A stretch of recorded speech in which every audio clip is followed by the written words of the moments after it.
Hey guys, welcome back to Katie's Book Nook. My name is Katie, and I am thrilled to be doing Jane Austen July this year. So I'm finally on summer vacation. We just ended last Wednesday because we had so many snow days and everything. So we ended on June 27th, and it is July 3rd, and I'm finally in a summer mindset, and I'm so excited when I saw Katie from Books and Things and Marissa from Blatantly Bookish post about Jane Austen July. Now, Jane Austen is my favorite author and has been since high school. I have read all of her books multiple times, except for one, and I'll get to that later. So when I heard that this was happening, I was so pumped. And I'm not usually, I can't do TBRs. I really can't because I don't stick to them. I'm most certainly a mood reader. The only time that I can commit to reading something is if I'm doing it with my book club or if I'm doing a buddy read. Otherwise, like I'll start something and then I'm not into it and I won't finish it and it kind of throws me off. But Jane Austen July I can definitely commit to. Now you can kind of see up here, this is one of my Jane Austen shelves. There's another one right above it. This is my Harry Potter and Tolkien shelf as well. My books are so crazy right now. We need to like reorganize everything. So that's going to be definitely one of the things on the agenda this summer. But anyway, I'm so excited. I love Regency England. I love Jane Austen's books. I think she's a phenomenal storyteller. She definitely set the tone for the way the modern novel is written, which I just love. So yeah, I want to get right into what I'm doing for the challenges. I'm such an old lady. I wrote them on Post-it notes and stuck them on the book, so I can keep track of what I'm talking about here. So the first challenge is read one of Jane Austen's 6 novels, and if I can, I'm going to read as many as possible. But the one that I've only read once. Now I've read Pride and Prejudice, Sense and Sensibility, Northanger Abbey, Persuasion multiple times. I've read Emma a couple times, but Mansfield Park I've only read one time. So this is my Penguin English Library edition of the book. I do have multiple editions of all of her novels as well. But this is just the one that I have the hardest time with. I don't love the characters as much as I love the other characters in her other books. The plot is kind of sad. Not that Persuasion's not, but I just think that Persuasion is done so concisely, and this is definitely a much longer story. So Mansfield Park is definitely the book that I want to finish this July. The second challenge is to read something not like one of Jane Austen's works that is not one of the major novels. And I went to England with my family in 2006. It was my parents' 25th wedding anniversary, and they brought my sister and me to go. So I picked this up at the Jane Austen Center in Bath, and it's The History of England by a Partial, Prejudiced, and Ignorant Historian. And this is literally just like a little booklet about English, kings and queens and stuff. So it's really cute. I know I can finish this probably in about a half an hour. I do have other works of hers, but this is one that I'm definitely committing to. Okay?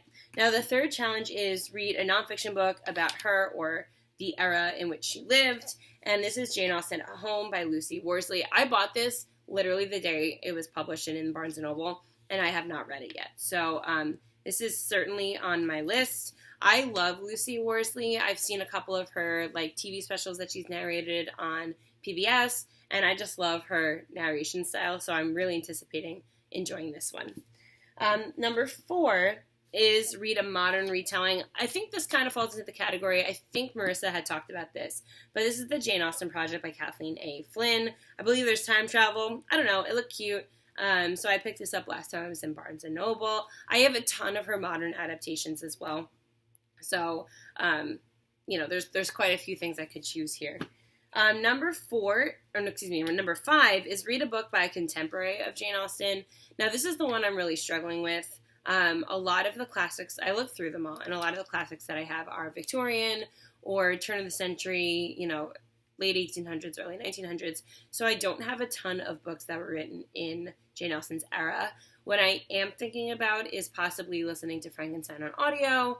I'm recently getting into audiobooks. It's kind of hard for me because, I know a lot of people listen to them on the way to work. I have a 10-minute commute, so by the time I listen to something, I get 10 minutes in, and then it's, the story's lost for 8 hours until I get back in my car and drive 10 minutes home. So I'm not complaining about my commute. I'm very, very lucky. But audiobooks are a little bit more difficult for me, just finding time to listen to them. And, when I'm not at work, I like to read or I watch BookTube. So listening to a book is a little bit different for me.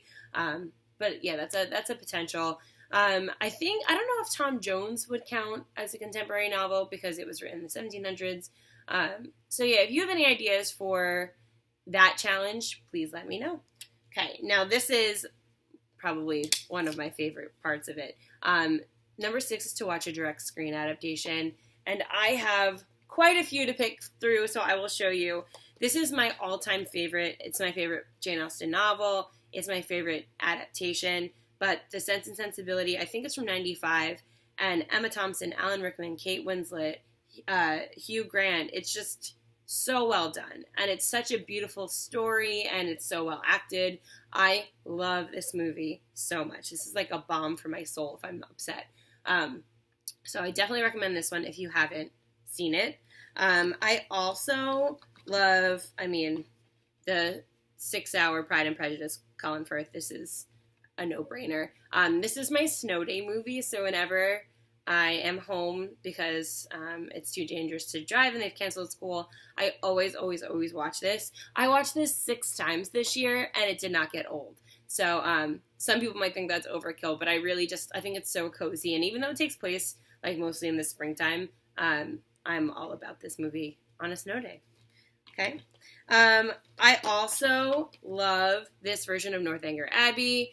J.J. Field is perfection as Henry Tilney. He's also in Austenland, which I'll be talking about in a little bit. I just think he plays that part so beautifully, and this is just a great version of the story. Okay. Now, I also love, this one is kind of an unpopular opinion, I think. I love this version of Persuasion. This is the one from 2007, and it's Sally Hawkins and Rupert Percy Jones. It's definitely a quieter story. The one from the 90s with the guy from Game of Thrones, I can't even think of his name right now, it's fine. But I had seen him in Game of Thrones before I saw him in Persuasion, and I can't separate the character, I guess. So this version I just think is beautiful, so I just really like it. And now I have 2 versions of Emma. This is the one I grew up with Gwyneth Paltrow. I watched this probably like the year after it came out. But this is the one that I absolutely love, highly recommend. This is a miniseries, so this is much shorter. I think this is about 4 hours, and the character portrayals in Emma are just, this version of Emma, are just fantastic, so I highly recommend that as well. I do have this movie version of Mansfield Park. It's not my favorite version. Like I said, it's not my favorite book, so I'm trying to like it better. Should I watch the new version of Mansfield Park, the one that came out a couple years ago? I think it's probably almost 10 years now. Let me know if there's a better Mansfield Park version out there. And then finally, I should have showed this with the other Pride and Prejudice. I do have the Keira Knightley one.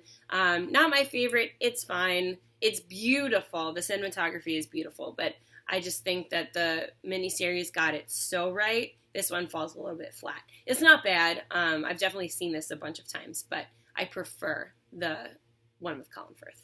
Okay? And then finally, I have a modern adaptation. You have to watch a modern adaptation of a Jane Austen novel. Now, I'm not quite sure where these 2 would fall into. I do have Becoming Jane, which is her life. It's not very faithful to what actually happened, but this is definitely like a romantic comedy that I do enjoy. And I also have Love and Friendship, which was another one that was a hit or miss for people. I think it's very funny. I think Kate Beckinsale plays the part wonderfully. I don't know if it is the best adaptation of Lady Susan, but I just really, this is like just something to put on while you're, I don't know, filing papers away and it's in the background, but it is pretty humorous, so I do like it. And then these are the modern adaptations that I own. Now we have Pride and Prejudice and Zombies, which is just absurd. So if you're in the mood for something crazy, feel free, to watch this one. We have Bridget Jones' Diary, which is a take on Pride and Prejudice. And then this isn't necessarily an adaptation, but it's kind of like a farcical play on Jane Austen fans. And some people don't love it, but this is one of my favorite movies just because I think it's just so cute. And it's supposed to be silly, and take it with a grain of salt. But it's Austenland, and it's Carrie Russell, it's Jennifer Coolidge, it's J.J. Fields, who's fantastic, Brett McKenzie from Flight of the Conchords, Jane Seymour, Dr. Quinn, Medicine Woman. So I love this movie. I can quote it. My sister and I have the best time watching it. So if you have a good sense of humor and you can take yourself lightly, I highly recommend Austenland. I know a lot of people find it like somewhat offensive, but just take it with a grain of salt. It's just a fun movie. And you know, we make fun of it as well, but it's just so fun. It's just so fun. There's also Cher, hello, Clueless, which is a take on Emma. There's Bride and Prejudice. There's like a Sense and Sensibility, which I think is on Amazon Prime, and it's about like girls who own a perfume company. I haven't seen that one. But yeah, there's a lot of stuff out there that are based on Jane Austen's works. So what are you guys doing for all of the challenges? Please let me know, and I will talk to you all soon. Bye.